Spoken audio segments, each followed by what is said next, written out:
नमस्कार। हाल ही में जम्मू कश्मीर में लगभग 4134 मेगावाट क्षमता की 5 जल विद्युत ऊर्जा की परियोजनाओं के लिए करार किया गया है।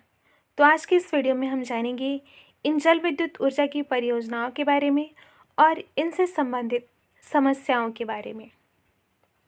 दोस्तों, जम्मू कश्मीर की जल विद्युत ऊर्जा के इतिहास में लगभग 4134 मेगावाट क्षमता की 5 जल विद्युत ऊर्जा की परियोजनाओं हेतु किया गया यह करार अब तक का सबसे बड़ा कदम है। इन 5 परियोजनाओं में सबसे बड़ी परियोजना लगभग 1856 मेगावाट क्षमता की सावलकोट परियोजना है। सावलकोट परियोजना देश की सबसे बड़ी परियोजनाओं में से एक है। तो आइए जानते हैं कि क्या लाभ होने वाला है इन परियोजनाओं से जम्मू कश्मीर को। अभी जम्मू कश्मीर की जल विद्युत ऊर्जा का सही मायने में दोहन नहीं हो पाया है, जबकि देश में सबसे ज़्यादा जल विद्युत ऊर्जा की संभावना वाले राज्यों में जम्मू कश्मीर भी शामिल है। इन 5 परियोजनाओं पर करार होने से जम्मू कश्मीर आने वाले दिनों में जल विद्युत ऊर्जा के क्षेत्र का एक बड़ा केंद्र बनेगा। इन परियोजनाओं से राज्य को बिजली के अधिशेष से राजस्व भी प्राप्त होगा।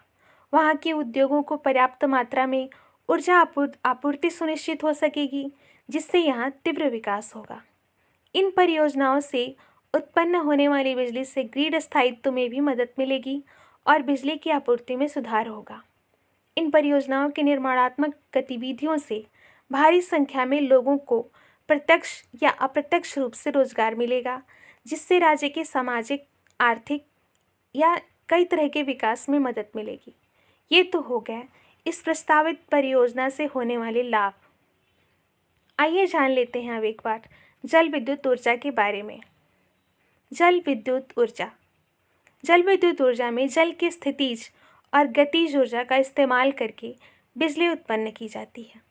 इस तरह बिजली उत्पादन में लागत बहुत कम आती है, क्योंकि इसकी लागत अपेक्षा से बहुत कम होती है, जो इसे अक्षय ऊर्जा का एक प्रतिस्पर्धी स्रोत बनाती है। अक्षय ऊर्जा उस ऊर्जा को कहते हैं जो कभी समाप्त नहीं हो सकती।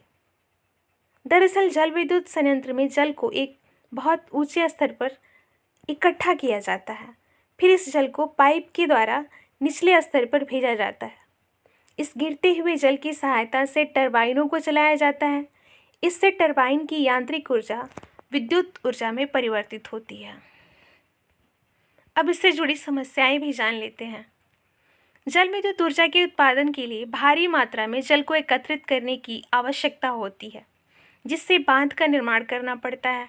ये बांध आसपास के क्षेत्रों को जलमग्न कर देते हैं, जिससे वहाँ से लोगों को भागना पड़ता है, यानी विस्थापन की समस्या आती है। विस्थापित हुए लोगों में अलगाववाद, इस तरह की कई भावनाएं उत्पन्न हो सकती हैं, जो देश की आंतरिक सुरक्षा के लिए घातक है। ज़्यादा मात्रा में एकत्रित जल भूकंप जैसी आपदाओं को भी जन्म दे सकता है। बांध आदि के निर्माण से बाढ़ का खतरा भी बना रहता है। जल विद्युत ऊर्जा का उत्पादन पहाड़ी क्षेत्रों में ही ज़्यादा संभव है। यही कारण है कि अक्सर जल विद्युत ऊर्जा परियोजनाओं का भी विरोध होता है।